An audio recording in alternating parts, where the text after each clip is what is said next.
మొదట్లో కొన్ని రోజులు తనకంతా మంచిగా అనిపించింది. కానీ కొద్ది రోజుల తర్వాత అక్కడ తనకి బోర్ కొట్టడం మొదలైంది. దేవకన్య, నాకు నీ అవసరం ఉంది. చెప్పు డంకీ, ఏమైంది? దేవకన్య, ఇక్కడ నాకు చాలా ఒంటరిగా అనిపిస్తోంది. ఇక్కడ ఇంకా వేరే ఏ జంతువు లేదా? ఇక్కడొక జంతువు ఉంది, దాని పేరు వైట్ హార్స్. అవునా? ఇప్పుడు తను ఎక్కడుంది? నీకు ఎదురుగా అక్కడ గోల్డెన్ హిల్ కనిపిస్తుంది కదా, తను అక్కడే ఉంటాడు. ఆ మాట వినగానే గాడిద ఆ కొండవైపుకి పరుగు తీసింది. అక్కడికి వెళ్ళాక తను ఒక తెల్ల గుర్రాన్ని చూసింది. దాని తలపైన ఉన్న కొమ్ము మెరుస్తూ ఉంది.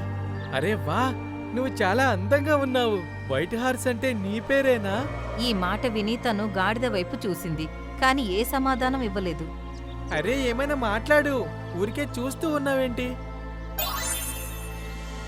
వైట్ హార్స్ కి పెద్దగా మాట్లాడటం ఇష్టం లేదు. తను కేవలం దేవలోకానికి ఏదైనా సమస్య వచ్చినప్పుడు మాత్రమే వైట్ హార్స్ మాట్లాడతాడు. అయ్యయ్యో,